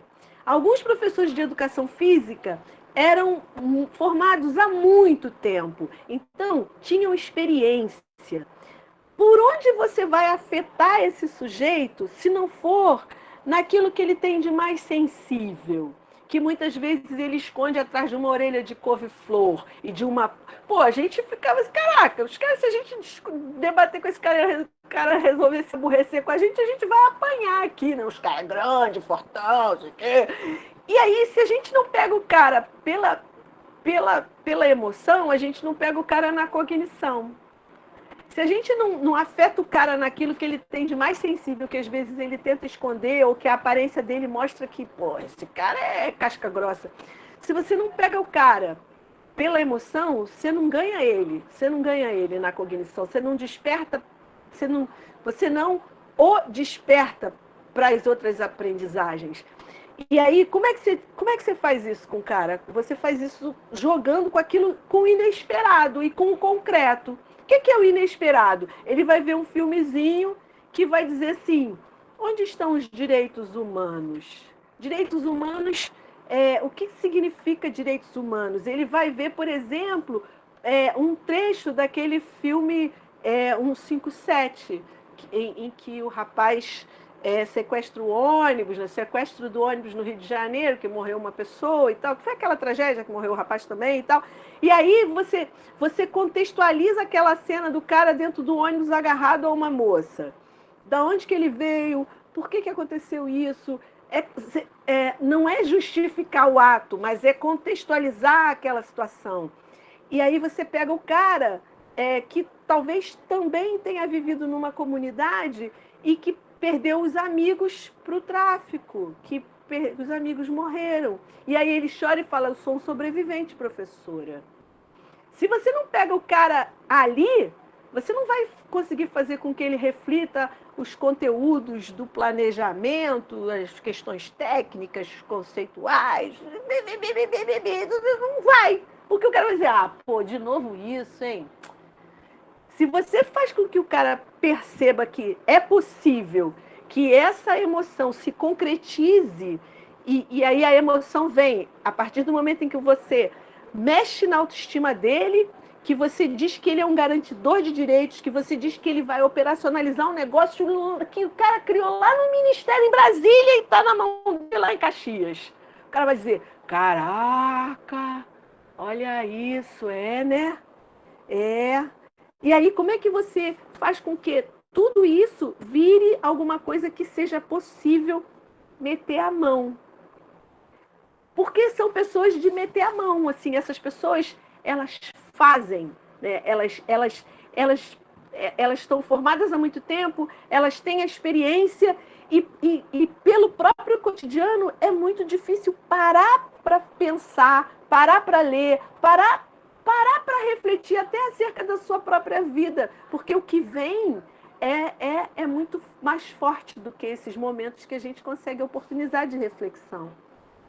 Então, eu acho que pegar o cara na emoção, concretizar as diretrizes e tem que ter diretriz, né? Tem que ter um corpo conceitual que dá suporte para essas ações todas. Se não tiver, vai ficar na boa intenção, vai ficar na caridade, vai ficar no improviso, entendeu? E assim, com competência, condição de lidar com tudo isso, com esse corpo teórico também, entendeu? Então tem que estudar. Tem que ler, tem que apanhar um pouquinho. Foi? Muito bom, Ângela, excelente. Eu vejo que o desafio mesmo é pensar e entender essa realidade, e para cada realidade você vai ter aí que pensar estratégias, metodologias, né, que sensibilize os agentes, e que esses também entendam que as pessoas que estão sendo atendidas lá pelo projeto também precisam ser sensibilizadas, né? Então, as estratégias de ação, considerando a realidade, né, a gente chamava de mapeamento, análise da realidade, é fundamental para que, efetivamente, a gente consiga construir uma proposta de ação articulando saberes que essas pessoas que têm muito da prática, mas eles não conseguem fazer essa articulação, de repente, essa questão, poxa, como que eu vou fazer uma criança entender que ela tem direito, uma pessoa idosa, um deficiente físico, né? Enfim, o grande desafio é esse. Acho que é o Helder. Eu só queria falar uma coisa rapidinho. Eu tenho imagens muito legais. Pena que esse notebook resolveu dar problema. Tem uma imagem, quando a gente discutia território, tem uma imagem que é um muro pintado assim. Você está entrando num território, né? Então você não conhece ali. Aí você se depara com um muro escrito assim: abaixe os vidros do carro apague a luz e entre de boa, alguma coisa assim. Mas você está entrando, e aí você que não é dali, você se assusta. Mas é uma norma, é uma regra, é uma lei que está posta ali, que você de fora não conhece, e muitas pessoas, vocês devem já ter ouvido falar de muitas histórias, as pessoas entram no espaço, tomam um monte de tiro, porque não são dali, né? As pessoas entram naquele lugar, se apavoram, e aí morrem pessoas que se perdem. Isso é muito comum acontecer no Rio de Janeiro, né? A pessoa se perde, entra numa comunidade, numa favela, e aí acontece uma tragédia. Mas esse território, né, ele está estruturado. Entender que existem normas e leis, que existe uma estrutura e que você vai, de certa maneira, romper com essa estrutura, mas romper a partir de uma concepção teórica, de uma competência técnica, de uma visão política e crítica. E esse rompimento não é um rompimento brusco, é um rompimento de formiguinha, entendeu? É um rompimento daquela coisinha pequenininha que você vai devagarinho, devagarinho, devagarinho e rompe. Entender isso é fundamental. Entender e respeitar aquele território. Entender que existe um território, que existe uma tentativa que ali existem tensões, mas que existem potências também. E a gente tem fotos tanto de tensões quanto de potências, né? A gente tem fotos na Maré, por exemplo, a Maré, as ruas, que ao mesmo tempo acabam sendo... eles põem barreiras para passar, essas mesmas ruas, as pessoas põem piscinas ao longo da rua, piscinas enormes ao longo da rua, e a rua inteira vira um piscinão, as crianças brincando, idosos brincando, gente toda brincando ali. É entender como esse território funciona para poder agir nesse território, entendeu? Vamos lá, Helder? Beleza. Ângela, querida, obrigado mais uma vez. Muito bom te escutar, relembrar um pouco as nossas memórias nesses projetos, né? No momento onde a gente passa por uma situação tão difícil e até pela ausência desses projetos todos, né? Então, na verdade, eu quero fazer alguns comentários e também vou colocar algumas questões para a gente pensar juntos aqui. Algumas eu já vou até também refletir sobre elas. Primeiro, eu quero lembrar, a Ângela já falou um pouco sobre isso, mas eu quero lembrar que esses projetos e o formato desses projetos, eles são... bom, o que a gente tem notícia, que eu comecei a trabalhar desde lá do início do governo Lula, quando um grupo assume o Ministério do Esporte, o recém-criado Ministério do Esporte, e nesse grupo... que tinha o professor Lino Castellani Filho à frente, começou, então, uma série de ações que foram resultar no volume de trabalho, de projetos sociais aí que a gente teve até pouco tempo. E aí, eu quero dizer que esses projetos e esse formato, ele foi um trabalho que teve mãos de diversas pessoas, Então, eu falei o nome do Lino aqui, mas eu posso citar com grande ênfase o nome da Rejane Pena, a Cláudia Bonalume, que está aqui, a Ana, e assim, eu estou citando esses, mas com direito, me permitindo esquecer de muitos e muitas que fizeram parte da organização e da concepção desses projetos, no sentido de que, no final, eu acho que a gente estava caminhando por um formato de projeto social muito interessante, porque articulavam do meu ponto de vista, assim, 5 grandes eixos, que é o eixo da pesquisa, o eixo do monitoramento e avaliação, o eixo da formação, seja ela à distância ou presencial, e o eixo da memória e da história, né? Então, a gente vinha articulando no nosso trabalho esses 4 ou 5 eixos, né, digamos assim, e os projetos, então, ao serem concebidos, eles já eram concebidos pensando esses eixos. Então, mesmo que os projetos que você relatou, o Espaço Cidadania e o Virando o Jogo, eles tenham sido concebidos a partir de uma estratégia que tinha a ver com o processo de militarização, que foi tanto falado, tem sido criticado por alguns pesquisadores em função disso, na hora que ele cai para a implementação, ele cai na lógica dos programas que já vinham sendo trabalhados anteriormente. Então, não dá para a gente fazer uma lógica de que esses projetos foram projetos de militarização sem entrar por dentro dos projetos e fazer uma análise mais profunda do que realmente aconteceu. Porque uma coisa é aquilo que está não só nos documentos, mas na diretriz que cria o projeto, que vem lá de cima,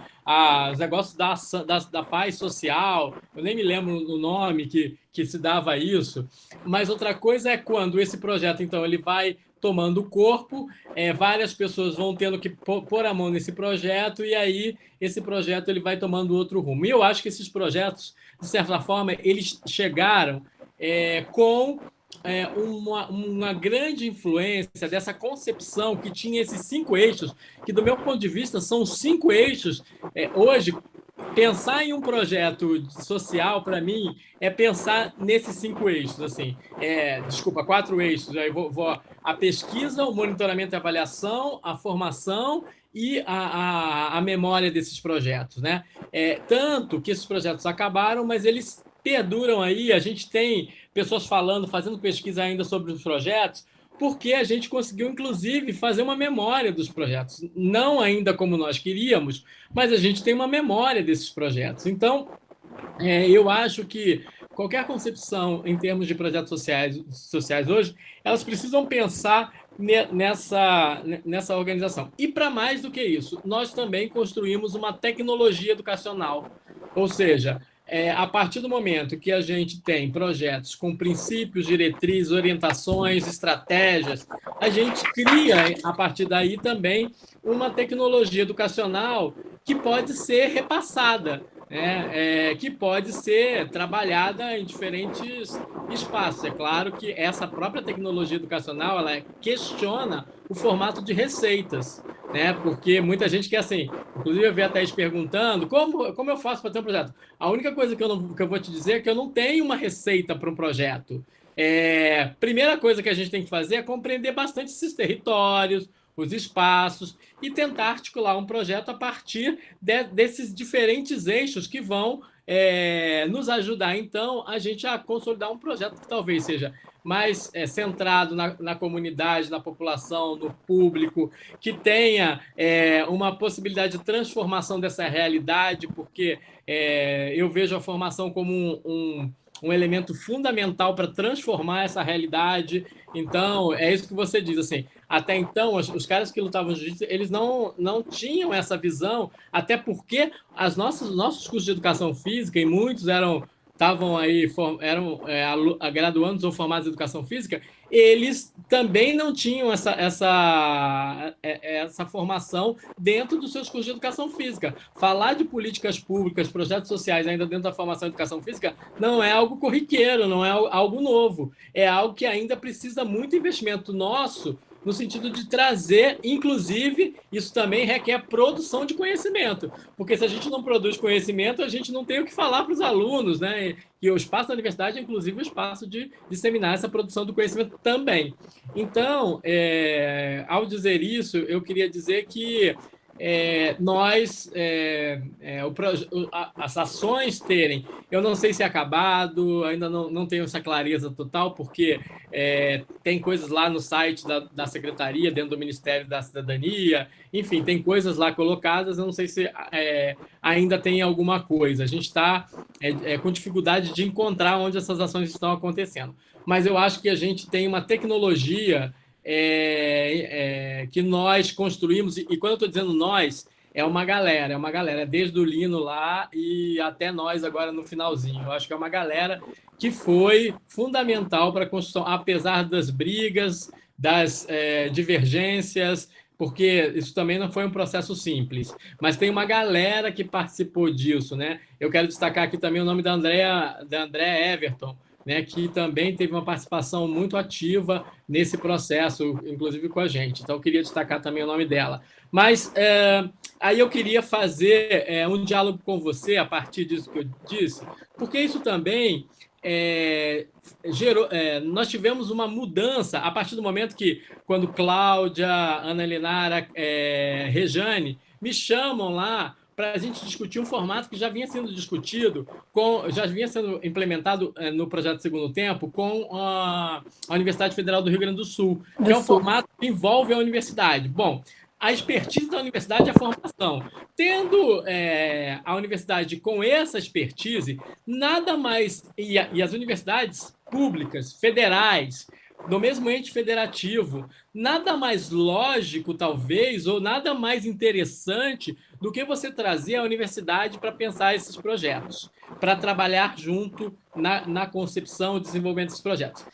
Bem diferente daquela concepção onde a universidade está lá fazendo as suas pesquisas, não tem contato com o que acontece na ponta, na prática, e emite uma série de valores e ideias sobre esse espaço que é o espaço da ação acontecendo, da política acontecendo, né?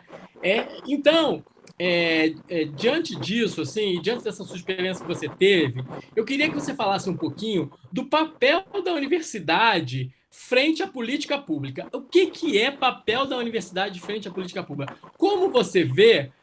Eu já falei algumas coisas de como eu penso, mas eu acho que, pela sua experiência, até como vice-diretora, enfim, como é que você vê esse papel da universidade frente aos projetos sociais, às políticas, e você acha que, porque eu acho que você vai falar bastante aí desse papel, né? Mas você acha que a universidade vem cumprindo aquilo que você pensa que é importante que ela cumpra no contexto do desenvolvimento desses projetos sociais no nosso país? Então, eu queria que você comentasse um pouquinho sobre isso, pode ser? Desculpa me alongar. Não, é muito legal você fazer esse resgate mesmo, né? Porque, como eu falei, os projetos eles vêm muito bem elaborados, eles vêm com as diretrizes muito consistentes, eles vêm com a discussão teórica consistente. E aí, o que a gente tem que fazer é dar concretude a isso no cotidiano, né? Então, eu vou falar um pouco da experiência que a gente tem na UFRJ, né? A UFRJ, e aí eu posso falar isso com uma certa tranquilidade, porque eu sou da extensão, né? Eu entrei para o UFRJ para trabalhar na extensão e trabalhar na Maré, em creches e escolas comunitárias da Maré. Então, eu vi, de certa maneira, eu sou meio que testemunha dessa organização da Maré, né? Com a Eliana, com a Ana Inês, com as pessoas com o Jailson Souza e Silva, que dão início, que agora existem outras associações, outras ONGs, mas que dão início a esse posicionamento mais crítico dentro da comunidade, né? A Maré ela tinha 12 ou 13 comunidades quando eu cheguei e hoje tem 17, cresceu pra caramba, tem sei lá quantos mil habitantes ali. E aí, a universidade, a UFRJ, né, desde a década de 80, ela a partir do professor Horácio Macedo como reitor, né, ela instituiu a Maré como seu campus vicinal.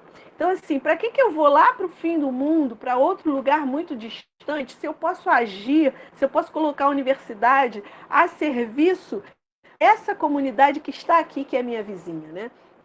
E aí se começa a pensar a extensão numa outra perspectiva, não mais como prestação de serviços, mas como...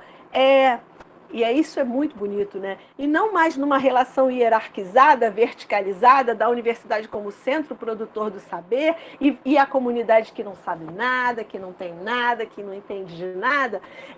Isso começa a se modificar quando se começa a pensar a extensão numa perspectiva dialógica, de interação dialógica. E aí, se há interação dialógica, a gente sai dessa concepção verticalizada e hierarquizada para uma concepção horizontalizada, na qual a gente tem condições de dialogar e de construir novos saberes a partir dessa relação do saber acadêmico com o saber daquela comunidade que aquela comunidade produz.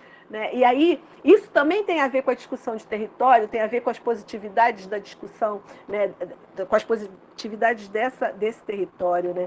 Entender esse território. Então, assim, eu penso que a gente... não sei se... Eu acho que o papel das universidades nos projetos sociais, essas relações são fundamentais, porque elas se imbricam, né, com as políticas de extensão que não são...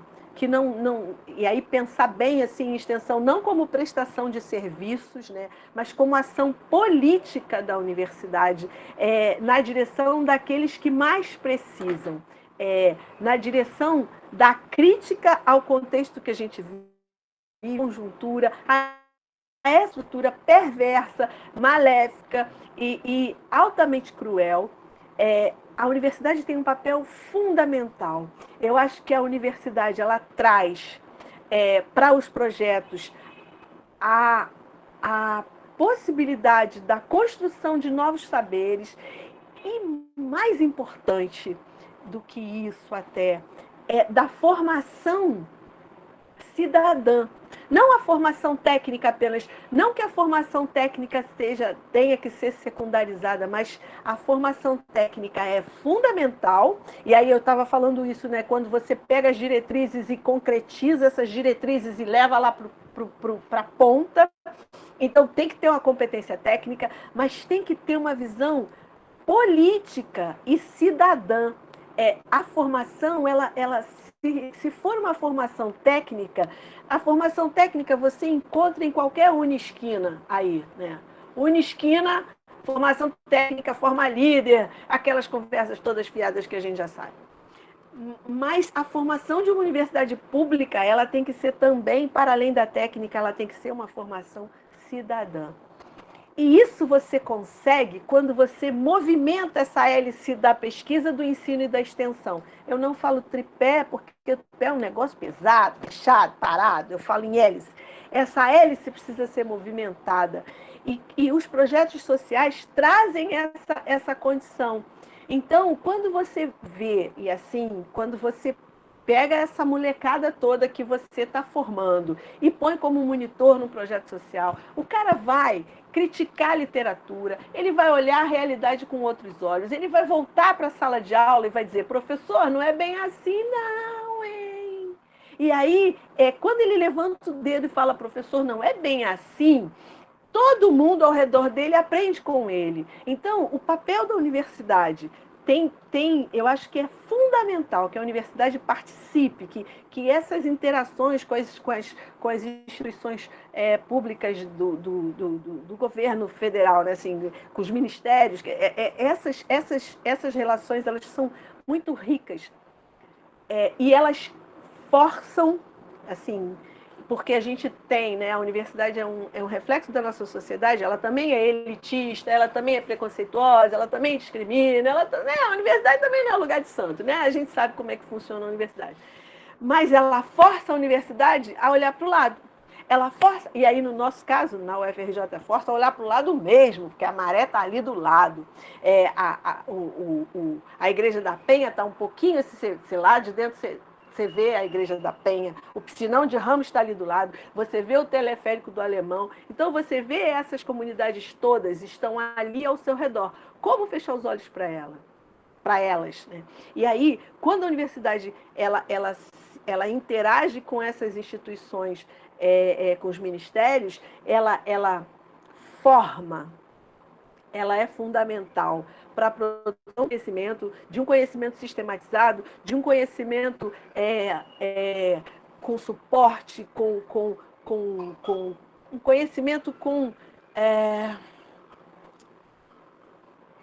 um conhecimento que, ao mesmo tempo, é questionável também, né? Que dá um suporte naquele momento, mas que é questionável, e é para isso que a gente está aqui também, né? Para produzir novos e questionar esses novos e produzir outros e trazer com a gente, né? E aí eu falo com a gente porque a gente já está velho, né? Já está, assim, no sentido de que, tem uma experiência, tem uma estrada, tem muita coisa.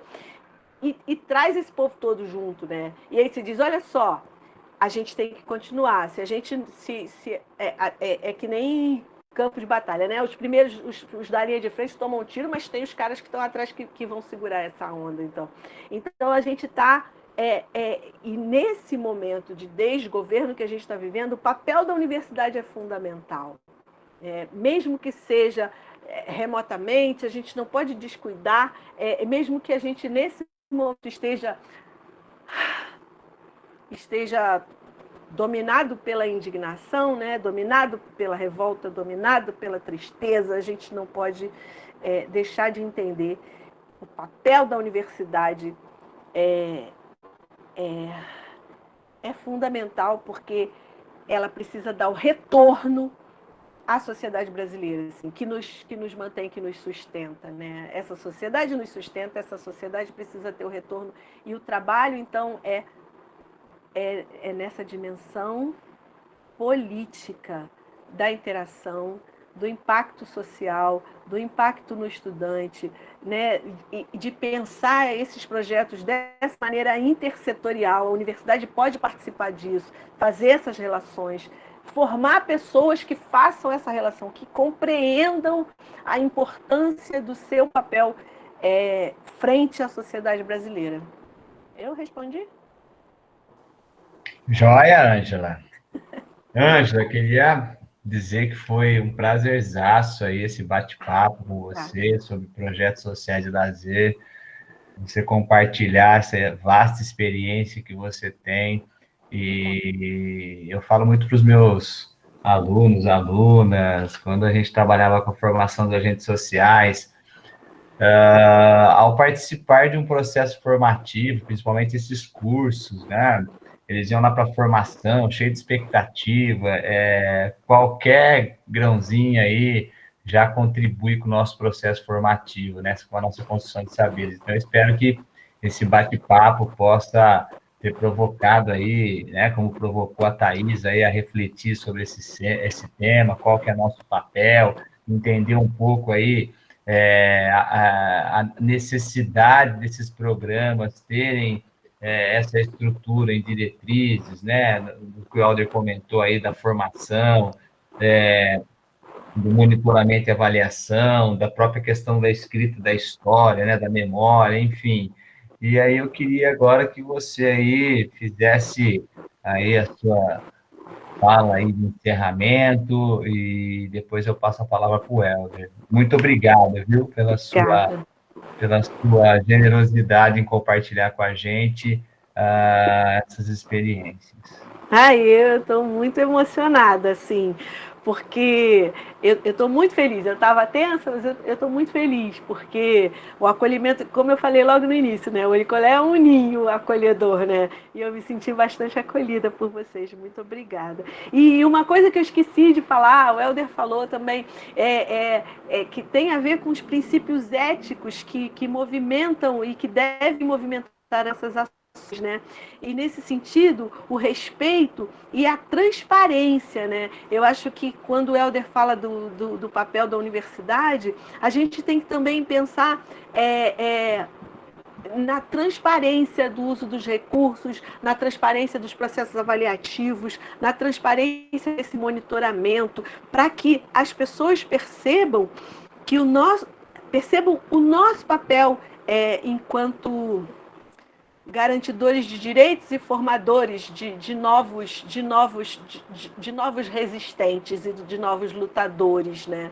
Então, eu queria agradecer muito, mas muito mesmo, de verdade, pela oportunidade de estar aqui conversando com vocês e de ter um pouquinho desse acolhimento no ninho que é o Oricolé. Foi ótimo. Muito obrigada mesmo, de verdade. Valeu, Ângela. Vai lá, Helder. É isso aí. E também para que a gente não gaste 15 milhões em leite condensado, né? Putz, imagina a brincadeirada que a gente vai fazer, né? Bom, Ângela, eu queria também te agradecer em nome do grupo. Quando você aceitou, o grupo, nossa, foi uma felicidade, porque todo mundo te adora, né? Primeiro como pessoa que você é, e depois por toda essa contribuição que você vem dando ao campo ao longo da sua trajetória profissional, nesses temas que você vem atuando, e dizer que foi um prazerzão trabalhar com você assim, nesse projeto, e a gente tem muita história para contar ainda no futuro de tudo que a gente viveu e vivenciou nesses projetos. Então, obrigado por compartilhar conosco e com esse grupo que esteve conosco até agora.